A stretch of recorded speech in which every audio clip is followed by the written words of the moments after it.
चलिए, आज हम लोग धर्म, विज्ञान और आध्यात्म तीन ऐसे बिंदु हैं जिन पर पूरा संसार टिका है। इनके बीच के बारीक अंतर को, सूक्ष्म अंतर को जानने का प्रयास करेंगे और ये भी देखने का प्रयास करेंगे कि क्या ये अवधारणाएं एक दूसरे के विरोधी अवधारणा हैं, इनका जन्म कैसे हुआ और क्या इनका उद्देश्य है, क्या इनके बीच विरोधी संबंध ही है, क्या कुछ और पूरक संबंध भी है। और इन तीनों पर एक बार तर्कसंगत चर्चा करने के बाद हम लोग किसी निष्कर्ष पर पहुंचने का प्रयास करेंगे जो हमारे निबंध का उपसंहार या अंतिम पैराग्राफ होगा। उस अंतिम पैराग्राफ में हम क्या लिखेंगे? ऐसी चीज़ें होनी चाहिए जहाँ पर हम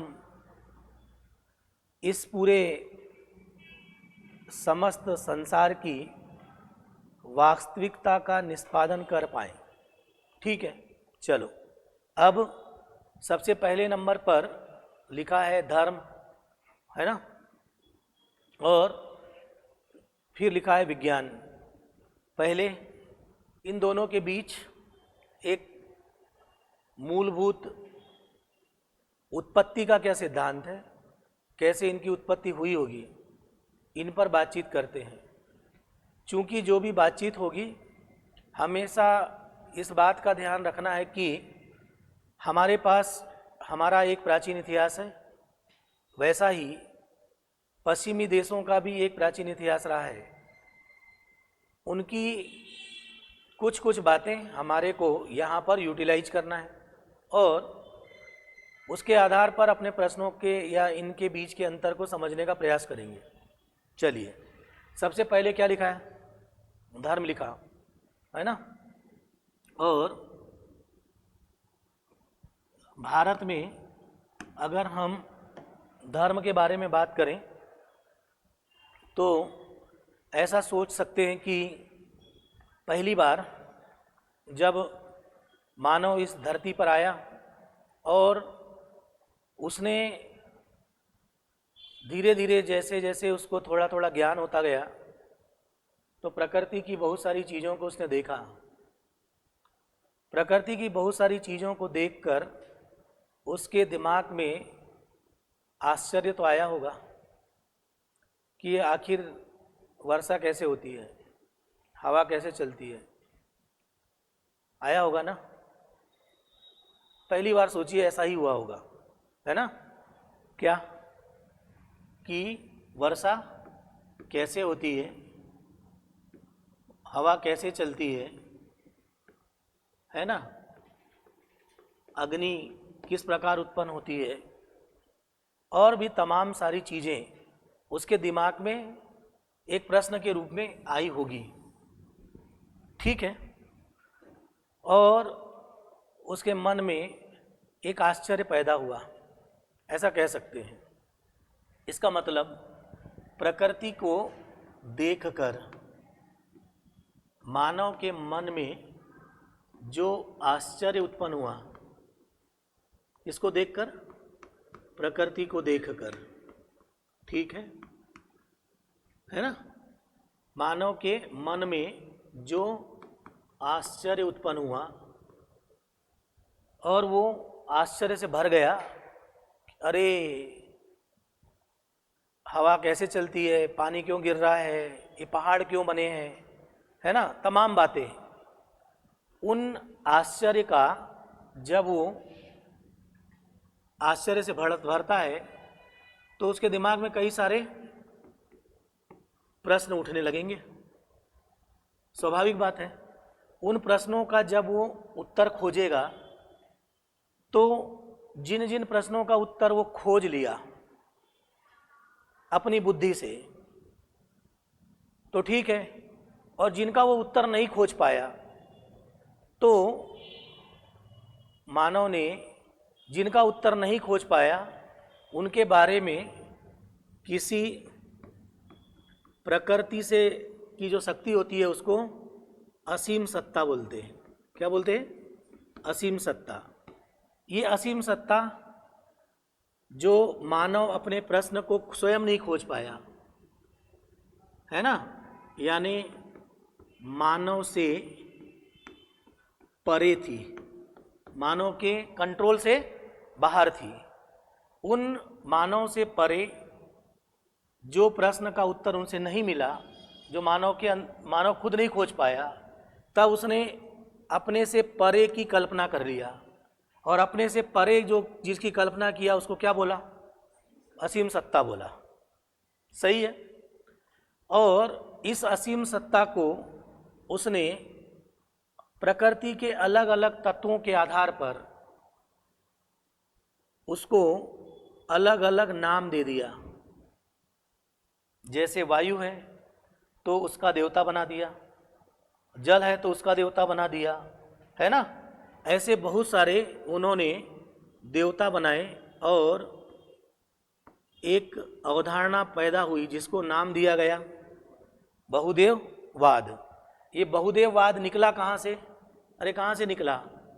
प्रकृति से निकला। और फिर इस असीम सत्ता जो मानव जिसका वो आंसर नहीं खोज पाया था, ठीक है, उस असीम सत्ता में अलग अलग को अलग अलग नाम दिया। उसका नाम क्या बोला? बहुदेववाद बोला। ठीक है। फिर एक समय विशेष पर इनमें से कोई एक देवता महत्वपूर्ण हो गया और उसको हमने क्या बोला? ईश्वर बोला। इसका मतलब हम ऐसा कह सकते हैं कि धर्म का उद्भव प्रकृति को देखकर मानव जब आश्चर्य से भर गया प्रारंभिक स्थिति में, तो उसके दिमाग में कई सारे प्रश्न आए। उन प्रश्नों का उत्तर उसने स्वयं खोजा। कुछ के प्रश्न के उत्तर वो स्वयं खोज पाया, जिनके उत्तर नहीं खोज पाया वो कैसे हो गए? मानव से परे हो गए। उन मानव से परे जो चीज़ें हो गई उनको उन्होंने अपने से बड़ी सत्ता नाम दिया, असीम सत्ता बोला। और इस असीम सत्ता में प्रकृति की ही बहुत सारी क्या थी? चीज़ें थी। उनको उन्होंने अलग अलग नाम से विभूषित कर दिया और एक अवधारणा का जन्म हुआ जिसका नाम बहुदेववाद था। लेकिन एक समय विशेष पर जैसे वर्षा का काल आया तो वर्षा का देवता महत्वपूर्ण हो गया, उसको क्या नाम दिया? ईश्वर नाम दिया। ठीक है। और इस प्रकार इस पूरे संसार के लिए, है ना, इस संसार के लिए संसार को बनाने वाले के रूप में हमने किसको मान लिया? किसको मान लिया भाई? ईश्वर को मान लिया। यानी इस संसार का बनाने वाला कौन है? ईश्वर है। और इस ईश्वर जो इसको बनाने वाला है, इसके बारे में हमने कल्पना करना शुरू कर दिया। तो ईश्वर धर्म का एक केंद्रीय बिंदु बना। कौन? धर्म का केंद्रीय बिंदु कौन बना? ईश्वर बन गया। ठीक है। इस प्रकार से धीरे धीरे किसकी उत्पत्ति हो गई? धर्म की उत्पत्ति हो गई। और धर्म की उत्पत्ति भी कहाँ से हुई? इस प्रकृति के, ध्यान से सुन लीजिएगा, है ना, धर्म की उत्पत्ति भी इस प्रकृति के रहस्य को खोजने के क्रम में हुई, है ना। किसको खोजने? प्रकृति के रहस्य को खोजने के क्रम में हुई, खोजने के क्रम में हो गई। और जब प्रकृति के रहस्य को खोजने के क्रम में मानव जब अपनी बुद्धि से जिन रहस्यों को नहीं खोज पाया, उनके बारे में किस सत्ता की कल्पना कर लिया? असीम सत्ता की कल्पना कर लिया। और उसी असीम सत्ता को क्या नाम दिया? क्या नाम दे दिया भाई? ईश्वर नाम दे दिया। और जिसको उन्होंने ईश्वर नाम दिया वो मानव से ज़्यादा शक्तिशाली होगा, मानव से ज़्यादा शक्तिशाली होगा। इसका मतलब अगर हम ईश्वर को धर्म का क्या बनाते हैं? केंद्रीय बिंदु बनाते हैं, तो ईश्वर में ऐसे गुण होंगे जो मानव से ज़्यादा शक्तिशाली होंगे। जैसे ईश्वर मानव को शक्तिशाली बोले तो ईश्वर को सर्वशक्तिशाली बोलेंगे, यानी मानव को शक्तिमान बोले तो ईश्वर हो जाएगा सर्व शक्तिमान। मानव को ज्ञानी माँ बोले तो ईश्वर को सर्वज्ञ बोले। ईश्वर को क्या बोलेंगे, यानी ईश्वर में बहुत सारे ऐसे गुण आ जाएंगे जो मानव से क्या होंगे, परे या मानव से ज्यादा होंगे, तभी तो उसको नाम क्या दोगे, अरे क्या नाम दोगे, ईश्वर नाम दोगे। तो हमने ईश्वर को क्या बोला, कैसा है ईश्वर, सर्वशक्तिमान है, सर्वज्ञ है, दयालु है, न्याय करता है। तमाम बातें किसके भीतर डाल दी, किसके भीतर डाली, ईश्वर के भीतर डाल दी। सही है। चलो, तो अब आपको पता होना चाहिए कि धर्म का हमने क्या बोला, अरे धर्म का क्या बोला भाई, उद्भव कैसे हुआ, ये बात हमारे को पता चल गई। ठीक, और धर्म के उद्भव में हम प्रकृति के छिपे हुए, हाँ, किसको खोजते हो, रहस्य को क्या करते हो, खोजने का प्रयास करते हो। किससे, अपनी बुद्धि से खोजने का प्रयास किया, और जिसका नहीं खोज पाया तो हाँ, एक असीम सत्ता के रूप में उसकी कल्पना कर ली, और उसी असीम सत्ता को क्या नाम दिया, ईश्वर दे दिया, और उस ईश्वर के द्वारा किसको बनवा दिया, जगत को बनवा दिया। ये ईश्वर के द्वारा जगत को बनवाया, किसने बनवाया, मानव ने बनाया। इसका मतलब देखो, न तो मानव ने ईश्वर को देखा है, बस ईश्वर की क्या किया, अरे क्या किया, कल्पना किया कि जो रहस्य मैं नहीं खोज पाया हूं, उन रहस्य को क्या किसकी सत्ता मान लिया, असीम सत्ता मानकर ईश्वर की क्या किया, कल्पना किया, और ईश्वर की कल्पना करके उसको जगत का बनाने वाला, जगत का बनाने वाला, यानी ईश्वर ने जगत को बनाया ऐसा मान लिया। यानी ऐसा भी कह सकते हैं क्या कि ईश्वर को मानव ने बनाया।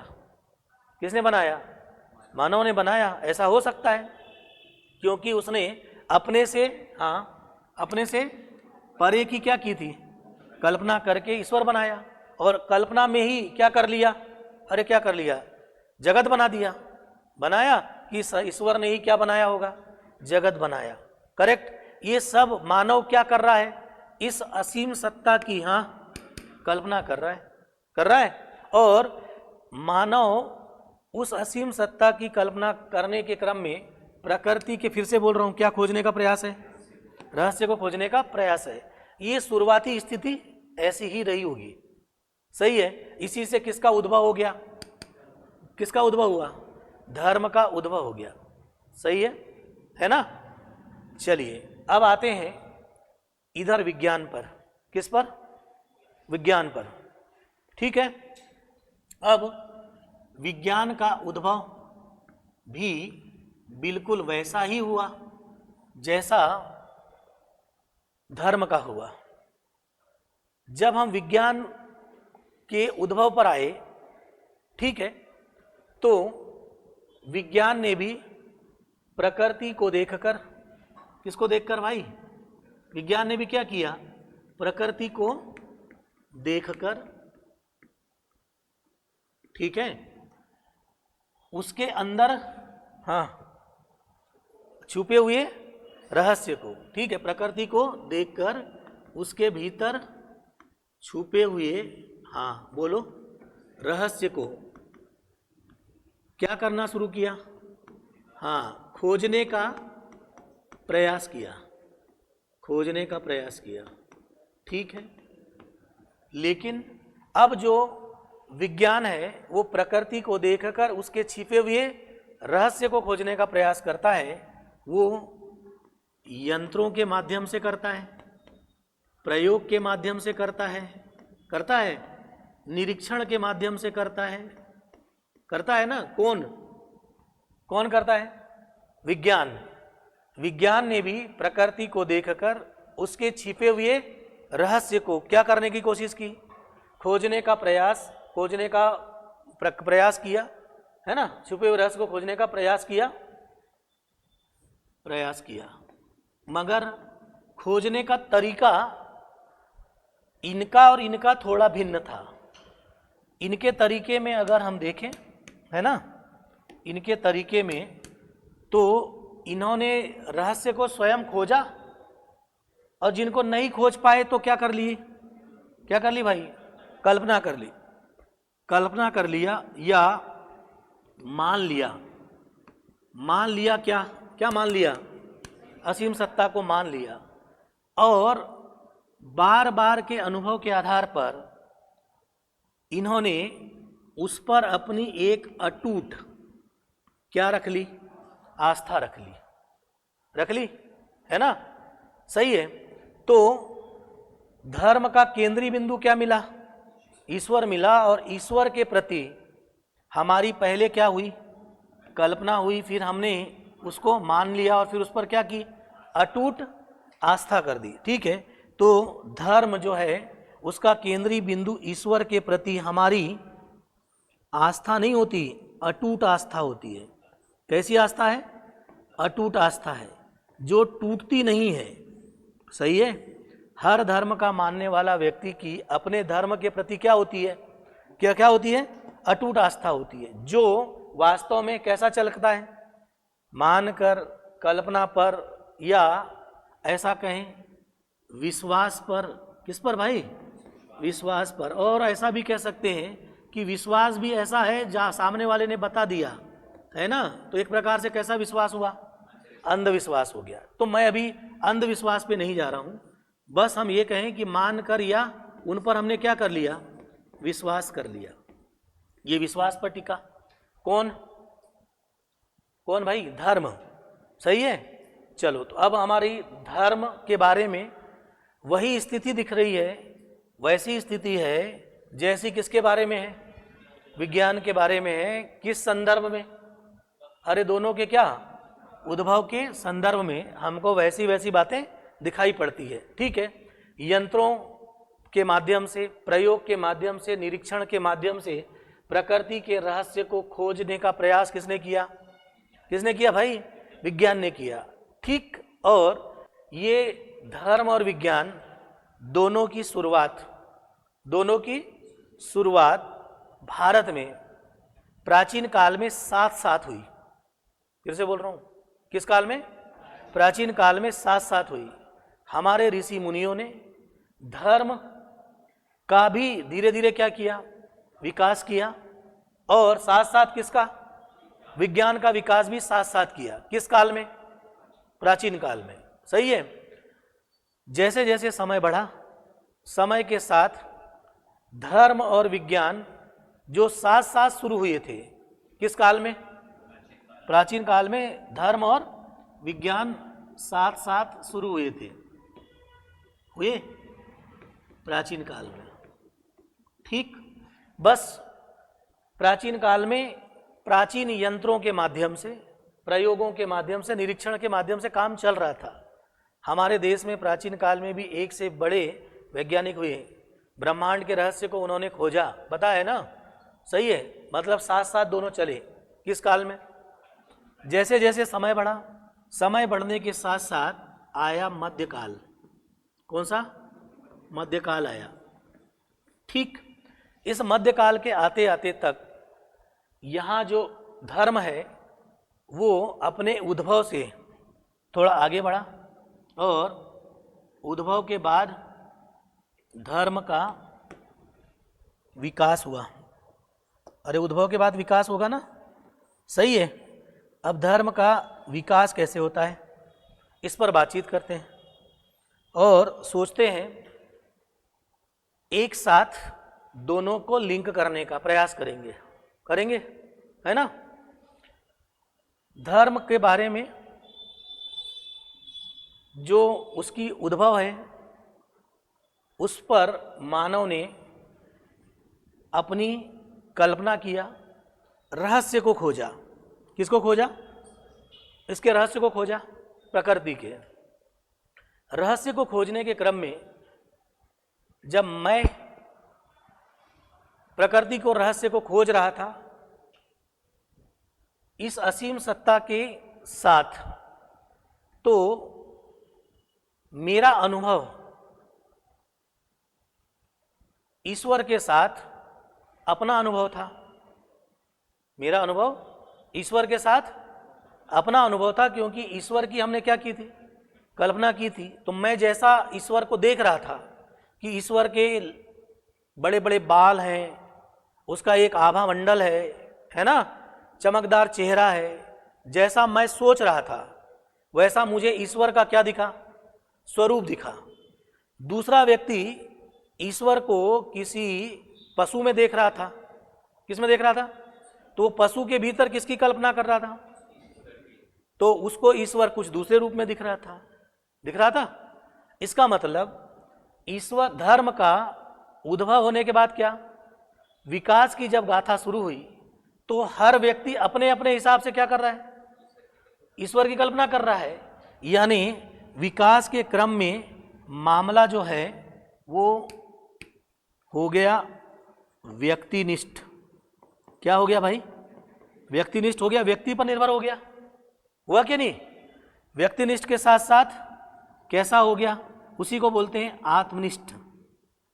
एक व्यक्ति विशेष पर निर्भर करना क्या हो गया, व्यक्तिनिष्ठ या आत्मनिष्ठ हो गया।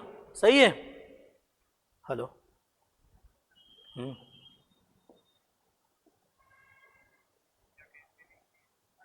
मैं क्लास में हूँ, जल्दी बता, 1 मिनट में।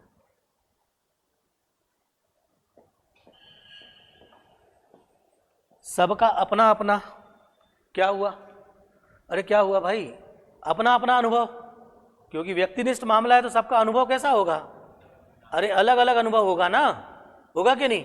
अब जब सबका अपना अपना अनुभव होगा तो स्वाभाविक है कि अलग अलग क्षेत्र में रहने वाले लोग, है ना, अलग अलग क्षेत्र में रहने वाले लोग ईश्वर की कल्पना अलग अलग रूप में करेंगे। करना तो है, मानकर चल रहे थे ना आप लोग। यानी जब विकास के क्रम में आए तो निष्कर्ष रूप में सबके अपने अलग अलग अनुभव से क्या हो गया, धार्मिक क्या आ जाएगी भाई? अरे क्या आएगी? विविधता आ जाएगी। यानी धर्म का जब विकास हुआ तो किस रूप में दिखा? किस रूप में दिखा? धार्मिक विविधता के रूप में दिखेगा, क्योंकि सबका अनुभव कैसा है? मेरा अनुभव अलग, आपका अनुभव अलग, सबका अपना अपना अनुभव है ना। तो ये व्यक्तिनिष्ठ हो गया, आत्मनिष्ठ हो गया, कैसा हो गया? अनुभव पर आधारित हो गया, सबके अपने अनुमान पर आधारित हो गया। हुआ, इससे क्या आ गई? धार्मिक विविधता आ गई। आ गई? सही है। अब जब धार्मिक विविधता आई तो सबने धीरे धीरे करके सबने आगे चलकर अपने अपने धर्म के अनुसार ग्रंथ लिख दिए। और क्या लिख गया? अरे क्या लिख दिया भाई? धर्म ग्रंथ आ गए। सब लिखेंगे अपना अपना धर्म ग्रंथ। तो धर्म ग्रंथों की संख्या भी क्या हो गई? अरे क्या हो गई भाई? अलग अलग हो गई। लेकिन एक बात सब में कॉमन थी, बाकी चीजें विविधता में है। कॉमन ये है कि सभी धर्म के मानने वाले लोगों में अपने धर्म के प्रति, फिर से बोल रहा हूं, अपने धर्म के प्रति क्या थी? अटूट आस्था थी। और आज भी वो अटूट आस्था बनी हुई है ना। कॉमन क्या है? अटूट आस्था। बाकी सबके धर्म ग्रंथ अलग हो गए, धार्मिक विविधता आ गई। अब इसी के नीचे मेरे पास जगह नहीं है, आप उसको लिख लीजिएगा। सभी धर्म के अपने पूजा पाठ कर्म कांड, है ना, पूजा पाठ कर्म कांड आ जाएंगे। सही है? यानी धर्म का, यहां देखो इधर भाई, एक पक्ष उसके रहस्य को जानने वाला, उसको बोलते हैं ज्ञानात्मक पक्ष, और एक पक्ष उसको अनुसार काम करना, उसको बोलते हैं क्रियात्मक पक्ष। कौन सा पक्ष? जानने वाले को ज्ञानात्मक पक्ष, और उसके अनुसार हम पूजा पाठ कर रहे हैं, वो कौन सा है? क्रियात्मक पक्ष, है ना। तो धर्म ग्रंथ आ गए, नीचे क्या आ गए? पूजा पाठ आ गया, है ना। तो एक ज्ञानात्मक और दूसरा क्रियात्मक पक्ष आ गया। किसमें? अरे किसमें आया? धर्म में आ गया। ठीक, आगे बढ़े, चलो आगे थोड़ा थोड़ा बढ़ते हैं। इधर आते हैं, इधर भाई। अब विज्ञान का उद्भव कैसे हुआ पता चल गया। वो भी क्या खोजना चाह रहा था बताओ? प्रकृति के रहस्य को। और ये भी क्या खोजना चाह रहा था? अरे धर्म भी क्या कर रहा था? प्रकृति के रहस्य को खोज रहा था। ठीक है। अब प्रकृति के रहस्य को खोजने के लिए जब ये नहीं खोज पाए तो उन्होंने कल्पना कर ली, मान लिया, आस्था को लाया। इन्होंने खोजने के क्रम में किसका उपयोग किया? यंत्रों का, है ना, प्रयोगशाला का उपयोग हुआ, निरीक्षण किया, और जो भी सामने दिखा, क्या दिखा? प्रत्यक्ष रूप में दिखा, प्रत्यक्ष रूप में दिखाई दिया, उसको माना। किसने? अरे किसने माना? विज्ञान ने। किसको माना? जो हमारी आंख के सामने दिखेगा उसको हम मानेंगे। धर्म के मामले में क्या हुआ? हमको जो नहीं दिख रहा है, कौन नहीं दिख रहा है भाई? ईश्वर नहीं दिख रहा है, फिर भी हमने उसके बारे में क्या कर ली? कल्पना कर ली, मान लिया, है ना, अनुभव लगा लिया, अनुमान लगा लिया, ऐसा कर लिया। विज्ञान ने क्या किया कि भाई जो दिखेगा प्रत्यक्ष रूप में वही मानेंगे। ठीक। अब इनको प्रत्यक्ष रूप में क्या दिखा? ध्यान से देखते हैं कि इन्होंने कहा कि मैं इंडिया में हूं। कहां हूं? इंडिया में हूं, और इंडिया में मैं इस पेन को ऊपर उछालता हूं, तो ये पेन कहां आती है? नीचे आती है। यही पेन लेकर मैं अमेरिका गया, और अमेरिका में भी जाकर इस पेन को ऊपर उछाला, क्या होगी? नीचे आएगी। आएगी कि नहीं? इसका मतलब विज्ञान का जो नियम था, किसका नियम? विज्ञान के नियम में एक बात मुख्य रूप से आई, वो क्या थी? सार्वभौमिकता थी ना? किसमें? किसके नियम में भाई? विज्ञान के नियम में क्या आ गई?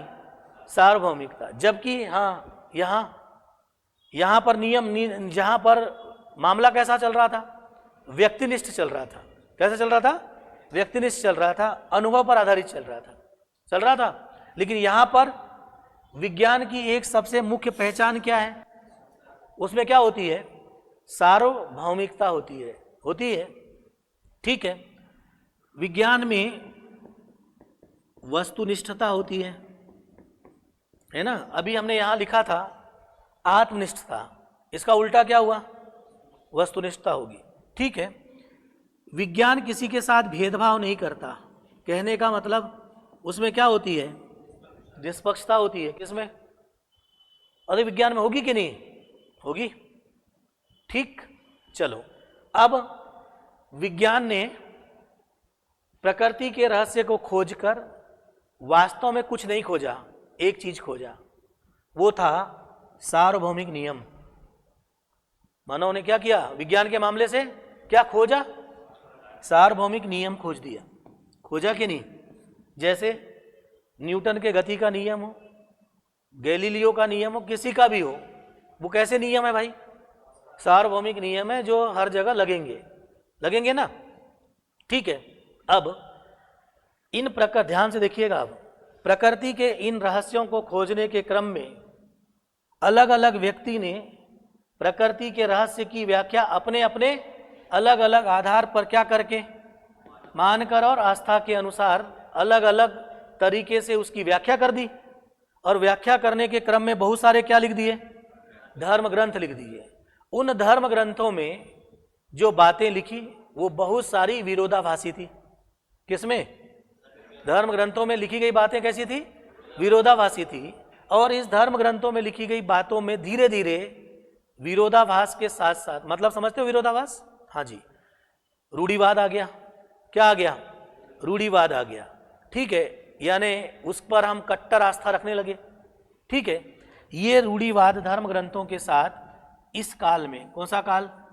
मध्यकाल आते आते तक ये उस स्वरूप को बदल गया जिसके साथ इसकी शुरुआत हुई थी। मतलब इधर देखो, ये धर्म ग्रंथों की कट्टरता, उनका रूढ़िवाद, यहां मैं रूढ़िवाद शब्द लिख लूं क्या? रूढ़िवाद। ठीक। इसने चूंकि समय के साथ, ध्यान से सुन लीजिएगा, समय के साथ हर कोई परंपरा में आस्था के साथ साथ क्या जुड़ गई? अटूट आस्था। अटूट शब्द जुड़ गया ना? इसका मतलब क्या आ गया उसमें? क्या आ गई भाई? रूढ़िवादिता आ गई। और जैसे जैसे रूढ़िवादिता आएगी, जिस प्राचीन काल में हमने धर्म और विज्ञान की कैसे शुरुआत की थी? साथ साथ शुरुआत की थी, मध्यकाल आते आते तक विज्ञान गायब हो गया। क्या गायब हो गया? विज्ञान क्या हो गया? गायब हो गया। अब बचा कौन? केवल धर्म बचा। ठीक है, इसीलिए मध्यकाल को हमने कौन सा युग बोला? अरे कौन सा युग बोला? अंधकार युग बोला। सही है ना? क्या बोला? अंधकार युग बोल दिया। आगे बढ़े, चलो।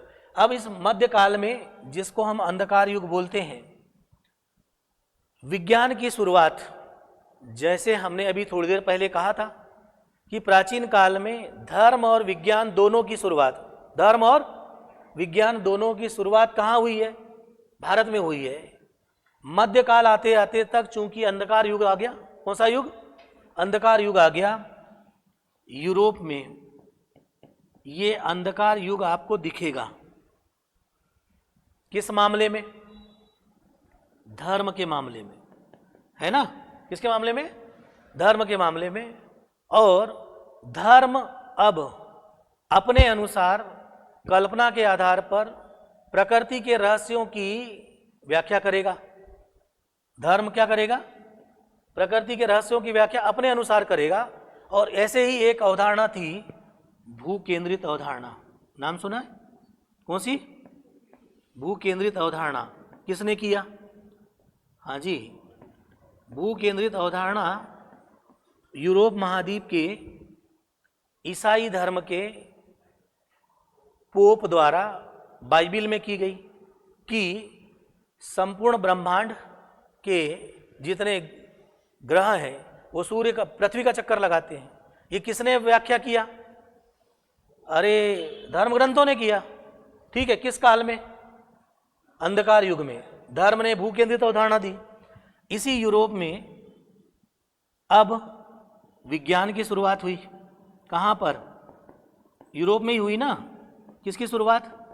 विज्ञान की शुरुआत हुई, जिसको हमने पुनर्जागरण बोला। नाम सुना कभी? क्या नाम सुना? पुनर्जागरण। यद्यपि मैं अभी थोड़ी देर पहले बात कर चुका हूं, फिर कह रहा हूं कि भारत में प्राचीन काल में धर्म और विज्ञान कैसे चले? साथ साथ चले। और दोनों ने क्या किया? प्रकृति के रहस्य को खोजने का प्रयास किया। देखिए, जो चीजें मैं आपको बता रहा हूं, ये चीजें आप लिख पाओगे, है ना? क्या कर पाओगे? लिख पाओगे। मूलभूत भावना क्या है धर्म की, वो हमारे को पता चले। धर्म का उद्भव कैसे हुआ, उसका क्या हुआ, और इधर क्या हुआ, विकास कैसे हुआ। और विकास के क्रम में धार्मिक विविधता आ गई और कई सारे क्या लिखे गए? धर्म ग्रंथ लिखे गए, जिनमें कई विरोधाभासी बातें लिखी गई थी। वो विरोधाभासी बातें आगे चलकर किसका रूप ले ली? रूढ़िवादिता का रूप ले ली, जिससे ज्ञान विज्ञान के बारे में सोच बंद हो गई और हम क्या करके चलने लगे? मानकर चलने लगे। इसलिए युग का नाम क्या पड़ा? अंधकार युग। ये अंधकार युग सबसे ज्यादा कहाँ आया? यूरोप में आया। और यूरोप में धर्म ने एक अवधारणा दे दी जिसका नाम भू केंद्रित अवधारणा थी, अपने अनुसार व्याख्या कर दिया। इसी यूरोप में विज्ञान का फिर विकास हुआ, पुनर्जागरण हुआ। और पुनर्जागरणवादी कोपरनिकस ने कौन सी अवधारणा दी? सूर्य केंद्रित अवधारणा दी। जब इस प्रकार की अवधारणा दी गई कोपरनिकस द्वारा, तो कोपरनिकस की अवधारणा को 100 साल बाद यूरोप में माना गया। कितने साल बाद? 100 साल बाद। उसके पहले कोपरनिकस को सबने पागल बोला। कोपरनिकस को क्या बोला गया? पागल बोला गया। समझ में आ रही बातें? सही है, ठीक। कोपरनिकस को पागल बोला जा रहा है। क्यों? क्योंकि अभी किसका प्रभाव नहीं बढ़ पाया? विज्ञान का प्रभाव नहीं बढ़ पाया। ठीक ऐसी अवधारणा देने वाले लोगों को, कई सारे लोगों को धर्म के प्रकांड विद्वानों के सामने अपने जीवन का बलिदान करना पड़ गया। कई लोगों को उनके कोपभाजन बनना पड़ गया। जैसे ही ये अवधारणा आई, यहाँ से अभी ध्यान से देखो, हम धर्म और विज्ञान को साथ साथ चला रहे थे। धर्म और विज्ञान को साथ साथ चला रहे थे। यहाँ से धर्म और विज्ञान अलग अलग हो गए। यानी धर्म और विज्ञान के बीच कैसा गुण आ गया? अरे अभी तक वो साथ साथ चल रहे थे, अब कैसे हो गए? एक दूसरे के विरोधी हो गए। ठीक धर्म के विद्वानों ने विज्ञान को शैतान बोलना शुरू किया, विज्ञान को शैतान बोलना शुरू किया, तो वैज्ञानिकों ने धर्म की मान्यताओं को धीरे धीरे खंडित करना शुरू कर दिया। और धीरे धीरे धर्म की मान्यता कौन सी थी? भू केंद्रित अवधारणा, अब कौन सी अवधारणा में कन्वर्ट हो गई? सूर्य केंद्रित अवधारणा में कन्वर्ट हो गई। समझ में आ रही बातें? यानी अब धर्म अपने रास्ते चल रहा है और विज्ञान अपने रास्ते चल रहा है, और दोनों एक दूसरे के क्या हो गए? विरोधी हो गए। यहां से ऐसा दिखाई पड़ा, और विरोधी इस रूप में दिखा कि ये विरोधी रूप में नहीं है, बल्कि कौन से रूप में आ गया? अरे कौन से रूप में आ गया? हिंसात्मक रूप में आ गया, आया। और इसके कई उदाहरण कोपरनिकस, गैलीलियो सबको झेलना पड़ा। आगे चल कर के न्यूटन को भी मजबूरी में, न्यूटन जैसे महान वैज्ञानिक को मजबूरी में ये कहना पड़ गया धर्म के दबाव में कि यदि ये सिद्ध भी हो जाए, यदि ये सिद्ध भी हो जाए वैज्ञानिक तर्कों से कि ईश्वर नहीं है, क्या नहीं है? ईश्वर नहीं है, तो भी मानव की अटूट आस्था को संतुष्ट करने के लिए, अटूट आस्था को संतुष्ट करने के लिए एक पुतले को बताना पड़ेगा कि ये ईश्वर है तुम्हारा, और लोग उसी को भी मान लेंगे। किसको? पुतले को भी क्या मानेंगे? ईश्वर मानेंगे। ये किसको कहना पड़ गया? न्यूटन जैसे महान वैज्ञानिक को ये बात कहने के लिए क्या होना पड़ा? मजबूर होना पड़ गया। इसका मतलब आप समझ सकते हो कि ये दौर था एक संक्रमण काल का, जहां पर धर्म के सामने भी संकट आया, क्योंकि उसकी बहुत सारी मान्यताएं विज्ञान के प्रयोग और निरीक्षण से क्या हो रही थी? खंडित हो रही थी। और धर्म के जो लोग थे जिनका रोजगार था उसके साथ छिपा हुआ, उसको बचाने के लिए उनको कई सारी बातें किसके विरोध में कहनी पड़ी? विज्ञान के विरोध में कहनी पड़ गई। सही है। अब ये जो दौर धीरे धीरे आगे बढ़ता जाएगा, एक ऐसा दौर था जहां विरोधी, हिंसात्मक, या कैसा काल था? संक्रमण काल था। कैसा काल? संक्रमण काल था। वो दौर गुजरा, तब हम ये प्रश्न हमारे सामने आया कि क्या वास्तव में धर्म और विज्ञान एक दूसरे के विरोधी हैं? फिर से बोल रहे हैं, क्या वास्तव में धर्म और विज्ञान एक दूसरे के क्या है? विरोधी हैं, या इनके बीच कोई और संबंध है? एक दौर तो देखा हमने, यहां देखा ना, जहां पर उनके संबंध कैसे दिखे? विरोधी दिखे, एक दूसरे पर आरोप प्रत्यारोप हुआ। एक को शैतान बोल दिया, एक ने बोला, और एक ने बोला कि ये सब लोग पेट भरने का काम कर रहे हैं, अपना रोजगार चला रहे हैं, है ना, और लोगों को बेवकूफ बना रहे हैं। दोनों एक दूसरे के विरोध में चले। ठीक है, एक विरोधी रूप देखा, हिंसात्मक रूप देखा, संक्रमण काल देखा। लेकिन इस दौर के बाद जब आज हम आधुनिक काल में पहुंच गए, कौन से काल में? आज आधुनिक काल में हो ना आप? सही है, आधुनिक काल में पहुंच गए। ठीक एक तरफ हमारे पास कौन है? विज्ञान है ना, और दूसरी तरफ कौन है? अरे कौन है भाई? धर्म है। यही चल रहा है, धर्म और इधर कौन चल रहा है? विज्ञान। अब मामला यह है कि आज का आधुनिक मानव, जैसे कि आप, क्या विचार रखते हैं किसके मामले में? धर्म और विज्ञान के मामले में आपके क्या विचार हैं? इस पर हमारी बात होगी। ठीक, जो भी बातें अब हम करेंगे बिल्कुल निष्पक्ष होकर करेंगे। न तो हमको धर्म के पक्ष में जाना है, न विज्ञान के पक्ष में जाना है, न तो हमको बहुत ज़्यादा वैज्ञानिक बनना है, न बहुत ज़्यादा धार्मिक बनना है। एक बीच का रास्ता हमको बताना है इस आधुनिक काल में, जिसको बोलते हैं कैसा मार्ग? मध्यम मार्ग। ठीक, यदि आपने इस मध्यम मार्ग का पालन करते हुए, किसका पालन करते हुए? मध्यम मार्ग का पालन करते हुए अपनी बातों को लिखा, ठीक ठीक नंबर आएंगे आपको। चलो, विज्ञान जिसने अपने प्रयोगों, निरीक्षण आदि के माध्यम से इस बात का प्रयास किया कि प्रकृति के भीतर छिपा हुआ जो भी रहस्य है उसको वास्तव में आपको बता दे। प्रकृति में छिपे हुए रहस्य को वास्तव में आपको बताए, ठीक है। और प्रयास किया कि आपके मानव के जीवन में, मानव के जीवन में बाहरी रूप में, है ना, कैसे रूप में, बाहरी रूप में मानव को सुख प्रदान करे। क्या प्रदान करे? सुख प्रदान करे। ये कौन करने लगा? विज्ञान ने आपको यही किया ना भाई, कि मानव के जीवन में बाहरी रूप में क्या लाया, क्या लाया? सुख प्रदान करने का क्या किया, प्रयास किया। जैसे कि ये एसी लगी है, ये आपके जीवन में बाहरी रूप में क्या प्रदान कर रही है? सुख प्रदान कर रही है। कौन? विज्ञान, है ना। मानव जीवन को सरल बना रही है, बना रहे कि नहीं? कौन? अरे मानव जीवन को सरल बनाने का काम किसने किया? विज्ञान ने किया। मानव के जीवन में बाहरी रूप में सुख प्रदान करने, मानव जीवन को सरल बनाने, इन सब कामों में कौन लगा? कौन लग गया? विज्ञान लग गया। सही है।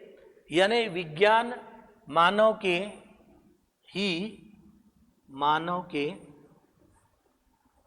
किसके लिए काम कर रहा है? अरे किसके लिए काम कर रहा है? कल्याण के लिए कार्य कर रहा है। कर रहा है कि नहीं? मानव के कल्याण के लिए। सही। विज्ञान ने कई सारे ऐसे अनुसंधान किए जहां पर कई लाइलाज, कौन सी? लाइलाज बीमारियों का क्या हुआ? अरे क्या हुआ भाई? इलाज होने लगा। जो किसी जमाने में क्या हुआ करती थी? लाइलाज हुआ करती थी, होती थी। आज विज्ञान ने कई सारे क्या करके, अनुसंधान करके मानव के कल्याण के लिए काम करना शुरू किया। इसका मतलब विज्ञान मानव के कल्याण के लिए काम करता है। मानव को बाहरी रूप से क्या प्रदान करता है? सुख प्रदान करता है ना। बाहरी रूप से सुख प्रदान करता है। सही है। अब हम मानव के कल्याण के लिए काम कर रहे हैं, अनुसंधान से लाइलाज बीमारियों का इलाज कर रहे हैं, ठीक है। यानी विज्ञान मानव के लिए हितकारी है। कैसा है? इधर आते हैं, धर्म की बात करें। आपने देखा होगा कि मानव के जीवन में बाहरी रूप की जगह, मानव के जीवन में करेक्ट, बाहरी रूप की जगह अब हम आंतरिक रूप, है ना, आंतरिक रूप में क्या प्रदान करने? सुख प्रदान करने। आंतरिक रूप से सुख प्रदान करने में कौन रोल प्ले कर रहा है? धर्म अपना रोल प्ले करता है ना। इसने, विज्ञान ने क्या किया? बाहरी रूप में सुख प्रदान करने का काम किया। धर्म ने मानव के जीवन में आंतरिक रूप में सुख प्रदान करने में प्रयास किया। ठीक आपके हृदय के अंदर, किसके अंदर? हृदय के विकारों को, हृदय के विकारों को क्या करने में? दूर करने में प्रयास किया। ठीक। ये काम करने में धर्म ज़्यादा सफल हुआ, क्योंकि प्रत्येक व्यक्ति की अपने धर्म में, हाँ, अरे क्या है भाई? अटूट आस्था है। आपने देखा होगा, है ना। और बहुत सारे लोग ईश्वर के भय से, सुना होगा आपने, किसके भय से? ईश्वर के भय से, है ना। ईश्वर के भय से क्या बने रहते हैं? नैतिक बने रहते हैं। बहुत सारे लोगों के साथ आपने देखा होगा, अरे नहीं नहीं नहीं नहीं नहीं मैं ये नहीं करूँगा भाई, है ना, भगवान देख लेगा। कौन देख लेगा? भगवान देख लेगा, ऐसा बोलते हैं कि नहीं? यानी किसके भय में? ईश्वर के भय से क्या क्या बना रहता है? नैतिक बना रहता है। और जब वो नैतिक बना रहता है तो उसको अंदर से क्या मिलता है भाई? सुख मिलता है। तो धर्म व्यक्ति को अंदर से सुख दे रहा है, ईश्वर के भय से, ईश्वर के भय से, भले ईश्वर ना हो लेकिन वो ईश्वर के भय से क्या बना हुआ है? नैतिक बना हुआ है। और इस नैतिक बने होने के बाद जब वो नैतिक बन जाता है तो अपने जीवन में कमाया हुआ बहुत सारा धन, जीवन में कमाया हुआ धन, कमाया धन, सही है, किस काम में लगाता है? अरे किस काम में लगाता है भाई? लोक कल्याण में लगा देता है। देखा होगा आपने, लगाता है, सही है। इसका मतलब धर्म ने भी आपको क्या बनाया? क्या बनाया? नैतिक बनाकर किस ओर प्रेरित किया? लोक कल्याण के लिए प्रेरित कर दिया, कर दिया। और इधर विज्ञान भी क्या कर रहा है? हाँ हाँ, मानव के कल्याण के लिए काम कर रहा है, अनुसंधान करके लाइलाज बीमारियों का इलाज करता है। तो अगर हम दोनों को निष्कर्ष रूप में देखें, देखो दोनों को क्या देखोगे? निष्कर्ष रूप में देखेंगे तो दोनों का लक्ष्य क्या है? अरे एक ही है, बस एक बाहरी रूप से सुख दे रहा है और एक आंतरिक रूप से देख रहा है। यानी अभी इसके जस्ट पहले, इसके जस्ट पहले हमने देखा था, अरे देखा था ना कि ये दोनों धर्म और कौन? विज्ञान एक समय, धर्म और विज्ञान एक समय एक दूसरे के क्या हो गए थे? विरोधी हो गए थे, हिंसात्मक रूप ले लिया था। लेकिन वो दौर कौन सा था? संक्रमण काल था। उस दौर से जैसे ही हम भी निकले और कहाँ आए? आधुनिक काल में प्रवेश किए तो धर्म ने क्या किया? लोक कल्याण किया। विज्ञान ने भी क्या किया? मानव कल्याण के लिए लगातार काम किया और लगातार वो क्या कर रहा है? रिसर्च एंड डेवलपमेंट कर रहा है। ठीक, अब जैसे जैसे ये आधुनिक काल आगे बढ़ेगा, आधुनिक काल आगे बढ़ेगा, विज्ञान अपने नए स्वरूप में बदलेगा। अभी तक जो बातें हो रही थी वो मूलभूत विज्ञान पर चल रही थी। मूलभूत विज्ञान यानी फिजिक्स, केमिस्ट्री, बायोलॉजी, कौन से विज्ञान है? मूलभूत विज्ञान। विज्ञान थोड़ा थोड़ा आगे बढ़ेगा और अपने अनुसंधान करने के क्रम में कुछ ऐसी तकनीकें बनाएगा। क्या बनाएगा? ऐसी तकनीक बनाएगा जो मानव के लिए कल्याणकारी की तुलना में विनाशकारी हो सकती है। जैसे परमाणु बम कैसा है? बंदूक बनाना, है ना, गोला बारूद बनाना और भी तमाम प्रकार की ऐसी चीजें जो हमने बनाई। एक तरफ हम किसकी बात कर रहे थे? अरे लोक कल्याण की बात कर रहे थे विज्ञान से। जब विज्ञान धीरे धीरे क्या हुआ? आगे बढ़ा तो विज्ञान काय में कन्वर्ट हो गया? अरे किस में? तकनीक में, है ना। और जब तकनीक आई तो बहुत सारी टेक्नोलॉजी आपने बनाई जो कल्याणकारी की जगह पर कैसी हो गई भाई? हाँ, विनाशकारी हो गई।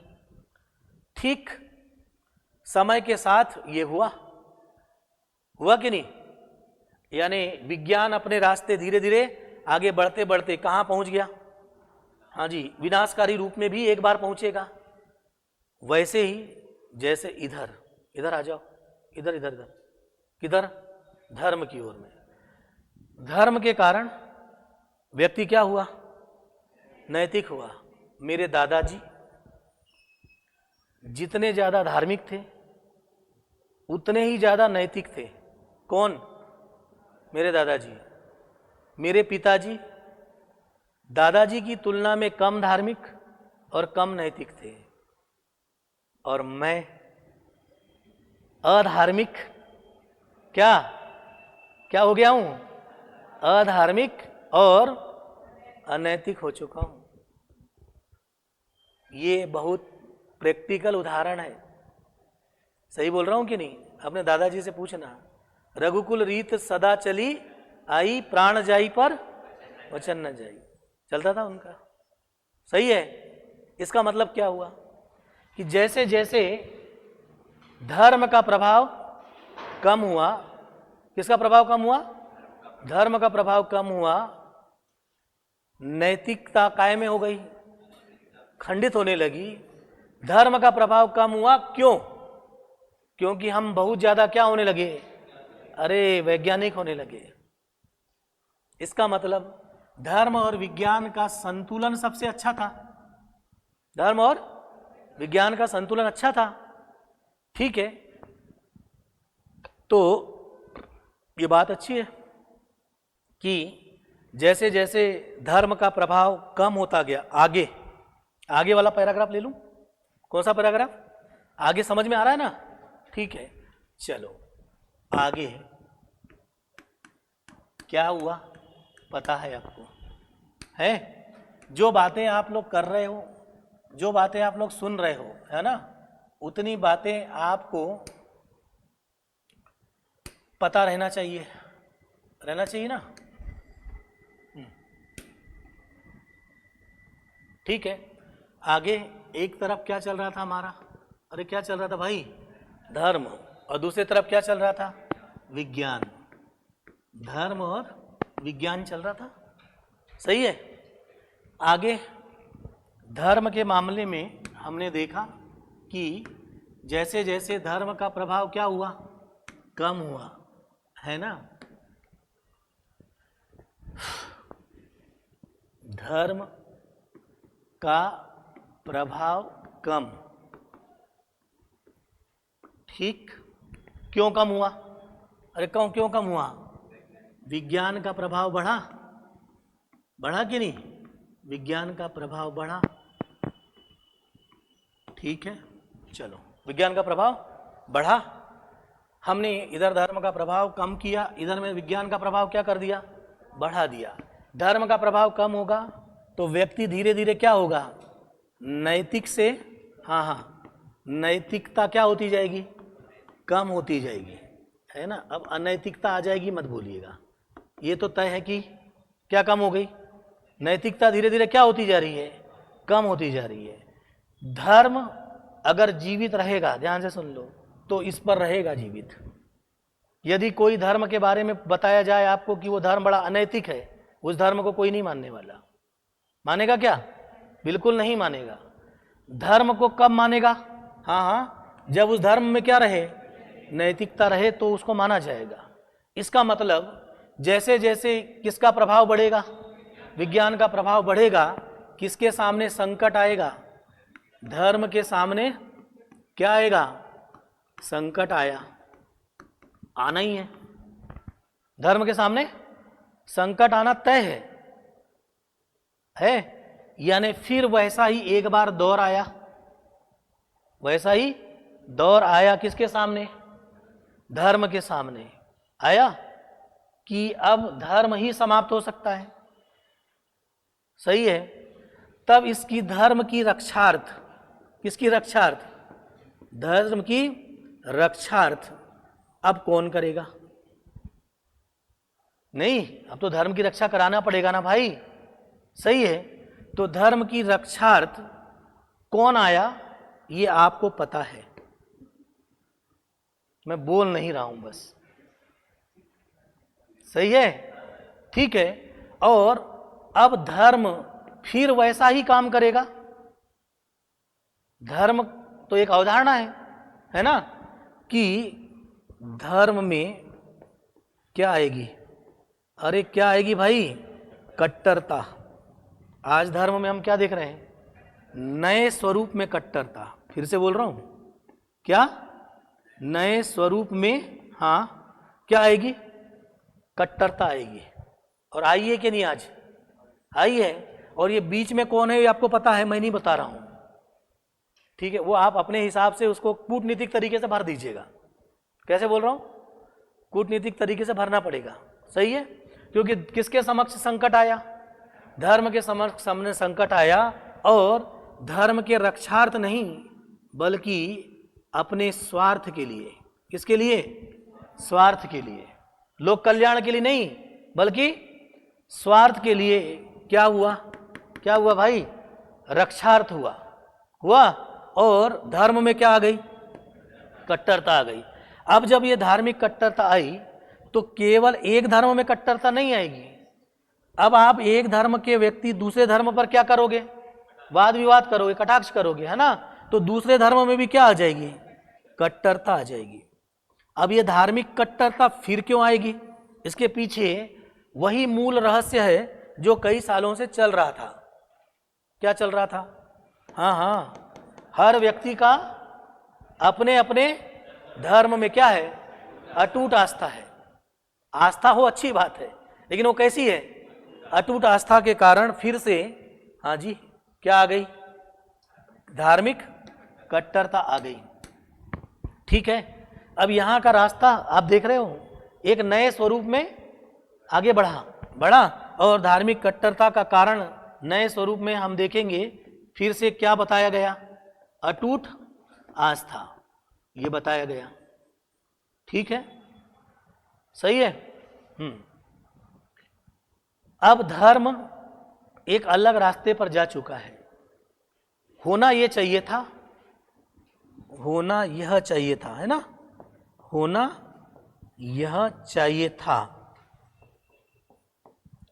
था कि, है ना, धर्म में कट्टरता के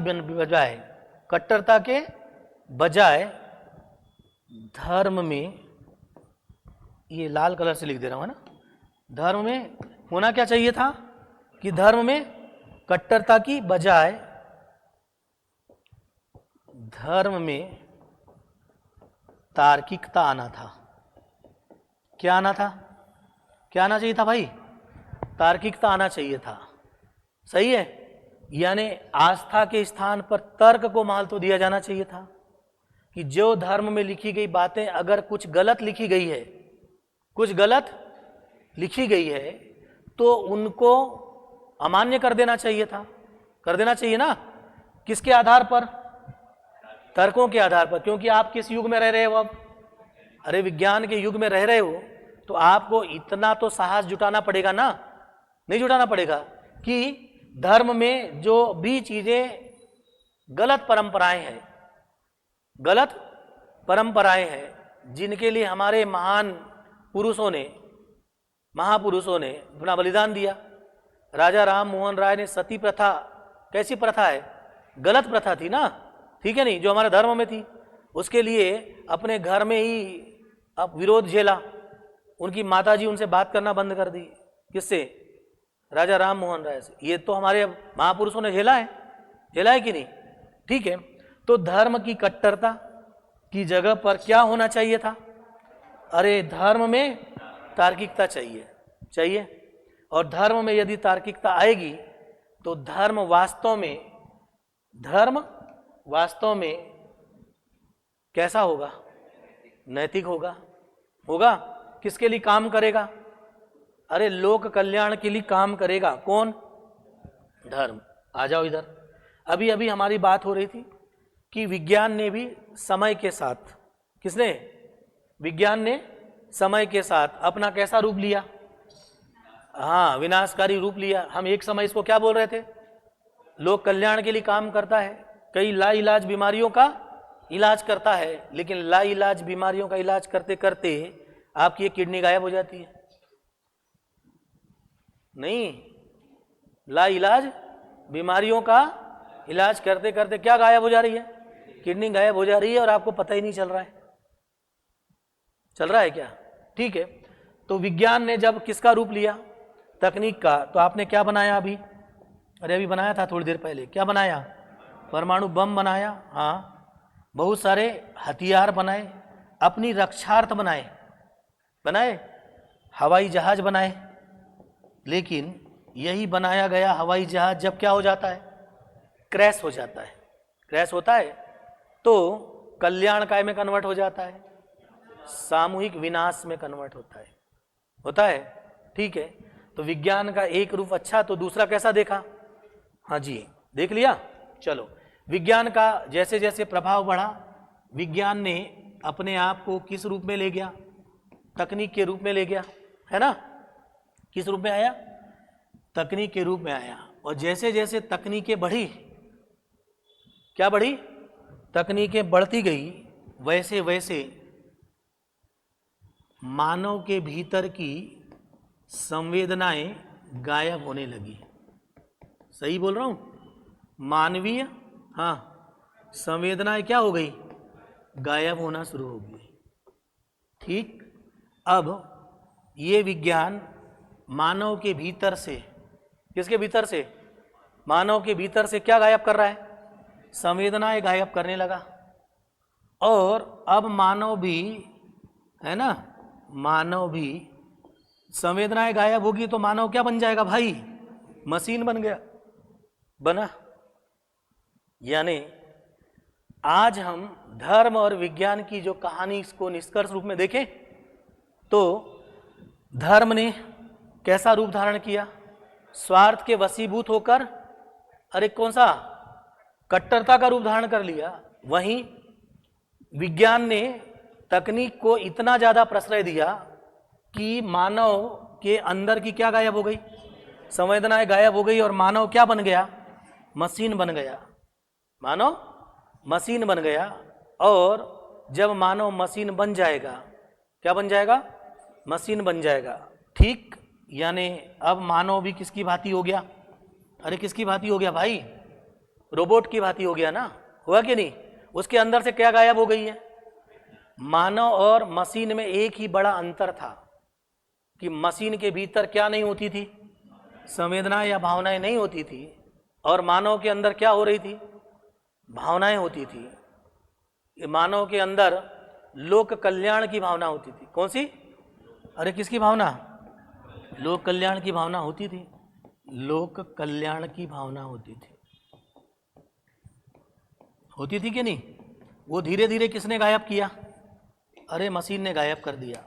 ठीक, रास्ता आगे बढ़ता जा रहा है, बढ़ता जा रहा है। इधर धर्म कट्टरता के रूप में है, इधर विज्ञान मानव को क्या बना के बैठा है? मशीन बना के बैठा है। और आज मानव मशीन बन के बैठा है। लोक कल्याण की भावना गायब हो गई है, लोक कल्याण की भावना गायब हो गई है, और मानव मशीन बन गया है। इसका मतलब है कि धीरे धीरे करके इस संसार से क्या गायब हो रही है? मानवता गायब हो रही है। मशीन बन रहा है ना, मानव बन रहा है कि नहीं? हाँ, इसका मतलब मानव अब मशीन का क्या बन चुका है? गुलाम बन चुका है। सुबह उठने से लेकर रात में सोने तक वो किसका गुलाम है? मशीन का। पता है गुलाम है कि नहीं है? सबने जेब में रखा है, किसी ने ऊपर के, किसी ने नीचे के रखा है कि नहीं? सही, कितने लोग हैं नीचे के जेब में वाले? कई बैग में वाले होंगे। तो मानव क्या हो गया आज? अरे विज्ञान ने आपको एक जगह ला लिया, क्या बना दिया है? मशीन ने आपको क्या बना दिया? गुलाम बनाया। मशीन माँ का गुलाम बन चुका है। कौन? मानव। ठीक, आगे बढ़ते हैं। अब प्रश्न ये उठता है कि धर्म के अनेक स्वरूप देखे, बदले हुए रूप देखे। किसके भाई? धर्म के अनेक रूप देखे, अनेक क्या देख लिए? स्वरूप देखे हमने। तब धर्म की जरूरत हमको क्यों थी? कि धर्म का एक बहुत महत्वपूर्ण काम था जिसने हमको, हाँ, क्या बना के रखा था? नैतिक बना के रखा था। और वो नैतिक हम किसके कारण बने थे? अरे किसके कारण बने थे? ईश्वर के भय के कारण हम क्या बने थे? नैतिक बने थे ना। सही है, लेकिन धीरे धीरे ये सिद्ध होने लगा कि ईश्वर तो है ही नहीं है। ये किसने सिद्ध कर दिया? विज्ञान ने सिद्ध कर दिया। तो अब किसका भय समाप्त हो गया? ईश्वर का भय समाप्त हो गया। तब ये प्रश्न उठा कि क्या हम नैतिक बने रह सकते हैं ईश्वर के बिना? है ना? इसका मतलब यह है कि आगे की कहानी ये कहती है कि धर्म में बहुत ज़्यादा क्या आ गई? कट्टरता आ गई। तब एक बुद्धिमान व्यक्ति के लिए, है ना, किसके लिए? बुद्धिमान व्यक्ति के लिए अब वो क्या करे? है ना? बुद्धिमान व्यक्ति को अब क्या करना चाहिए? है ना? तो ऐसा समझ में आता है कि बुद्धिमान व्यक्ति को धर्म से क्या हो जाना चाहिए? क्या हो जाना चाहिए? निरपेक्ष हो जाना चाहिए। होना चाहिए कि नहीं? सही है। और ये धर्म निरपेक्षता आज का कैसा मूल्य है? सुना होगा ना, आधुनिक मूल्य है। कौन? धर्मनिरपेक्षता क्या है? आधुनिक मूल्य है। क्या धर्म से अलग होकर हम नैतिक बने रह सकते हैं? प्रश्न तो यही है। धर्म की हमको आवश्यकता क्यों थी? नैतिक बने रहने के लिए थी ना। और ईश्वर का भय क्या हो चुका? समाप्त हो चुका। तब कौन सा मूल्य, नया मूल्य आया? धर्म निरपेक्षता का आधुनिक मूल्य आया। और इस धर्म निरपेक्षता के आधार पर क्या हम नैतिक बने रह सकते हैं? रह सकते हैं क्या? ये प्रश्न है ना? किसके आधार पर? धर्म से अलग होकर भी हम क्या नैतिक बने रह सकते हैं? ये प्रश्न है आपके समक्ष। सही है। क्या होगा इसका उत्तर? आप बताइए। क्या नैतिक बने रहने के लिए धर्म जरूरी है, या बिना धर्म के भी नैतिक बना रहा जा सकता है? यदि बिना धर्म के नैतिक रहा जा सकता है तो धर्म निरपेक्षता, जो कि वर्तमान का कैसा मूल्य है? आधुनिक मूल्य, हम किसी धर्म को माने उन्हें बिना भी क्या बने रह सकते हैं? क्या बने रह सकते हैं? नैतिक बने रह सकते हैं। रह सकते हैं ना? ठीक है। तो अब हम ये कह सकते हैं कि चारों तरफ जब हम दृष्टिपात कर रहे हैं तो धर्म के बहुत सारे प्रकांड पंडित दिखते हैं। अपनी अपनी बातों को अपने अपने तरीके से कहने का क्या करते हैं? प्रयास करते हैं। ठीक है। कई प्रकार के तरह तरह के प्रलोभन देते हैं, लेकिन किसी में भी ऐसा दिखाई नहीं पड़ता कि हम पूरी तरह से उनसे समर्पित हो जाएं। इन उदाहरणों के आधार पर अब ये लगता है कि वर्तमान समय किसका है? धर्मनिरपेक्षता का है। और मानव को स्वयं अपनी बुद्धि का विकास करके कैसा प्राणी बनकर? विवेकशील प्राणी बनकर, है ना? कैसा प्राणी? विवेकशील प्राणी बनकर, ठीक है, नैतिक बनना होगा, लोक कल्याण के लिए काम करना होगा, ठीक है। और अभी तक हम जितनी बातें कर रहे थे वो तर्क वितर्क कर रहे थे इसके माध्यम से। किसके माध्यम से? हाँ जी, बुद्धि के माध्यम से क्या कर रहे थे? तर्क वितर्क कर रहे थे, ठीक है। बुद्धि की अगली अवस्था क्या है? क्या है भाई? विवेक है, ठीक है। विवेक से आगे जाएंगे तो इससे भी उच्च अवस्था आती है जिसको प्रज्ञा कहा जाता है। क्या कहा जाता है? प्रज्ञा कहा जाता है, ठीक है। इस प्रकार धीरे धीरे जब हम अपने मार्ग को आगे बढ़ाते हैं, बुद्धि से विवेक, विवेक से प्रज्ञा, और अपनी बुद्धि को विस्तार देते हैं, बुद्धि को विस्तार देते हैं, तो अगला चरण क्या आता है? विवेक का। उससे भी अगला चरण किसका आता है? प्रज्ञा का। यही आध्यात्म का रास्ता है। किसका रास्ता है भाई? हाँ हाँ, किसका रास्ता है? आध्यात्म का रास्ता है जहाँ पर आध्यात्मिक लोग आत्मा को उच्च अवस्था में ले जाने की बात करते हैं। किसको? हाँ हाँ, आत्मा को बोलो, कहाँ ले जाने की बात करते हैं? उच्च अवस्था में ले जाने की बात करते हैं, जिसको परम आत्मा कहते हैं। नाम क्या पढ़ा? अरे क्या नाम पढ़ा? परमात्मा नाम पढ़ा, सही है। तो आध्यात्मिक लोग उसको आत्मा कहते हैं। सामान्य व्यक्ति जो बुद्धिमान है वो अपनी बुद्धि को उच्च अवस्था में ले जाएगा तो नाम क्या पड़ेगा?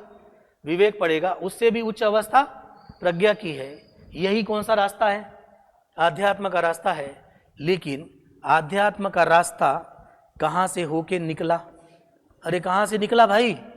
धर्म से निकला। और किसकी ओर गया? कहाँ तक पहुँचा? आध्यात्म की ओर गया।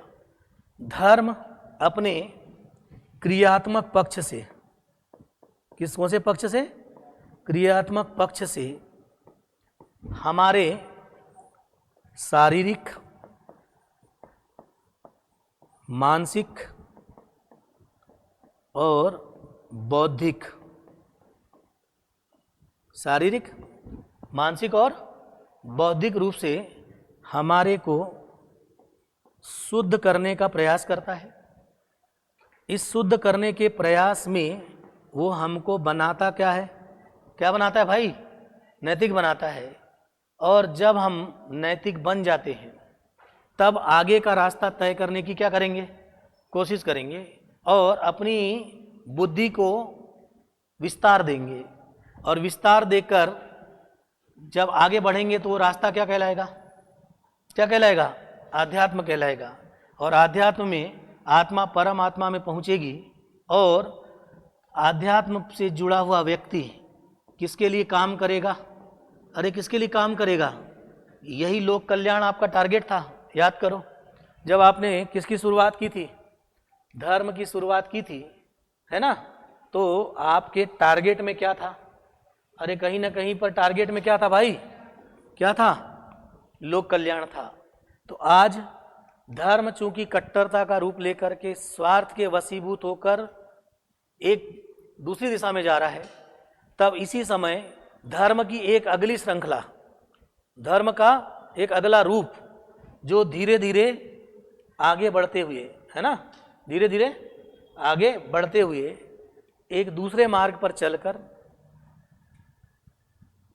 सभी प्रकार की शुद्धि करके किधर जाना चाह रहा है?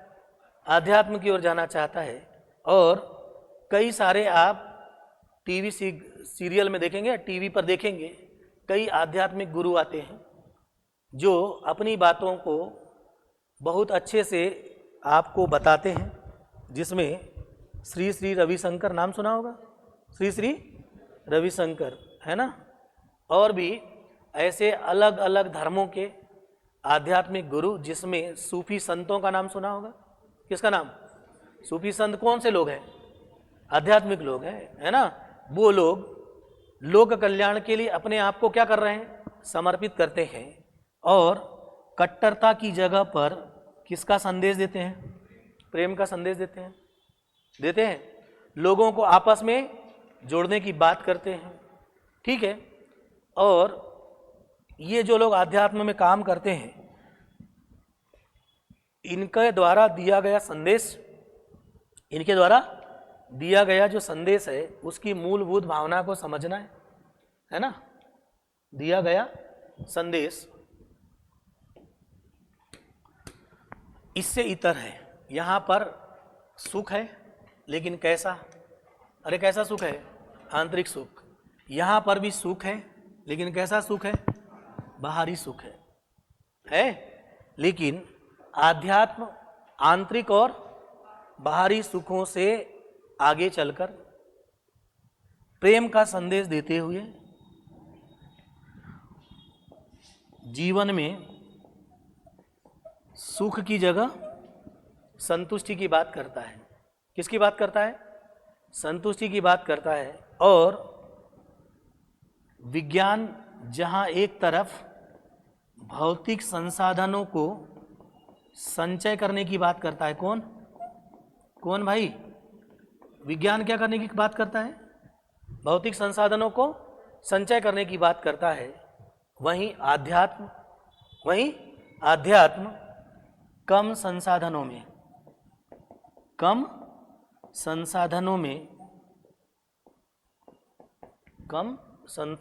में संतुष्टि प्राप्त करने की बात करेगा।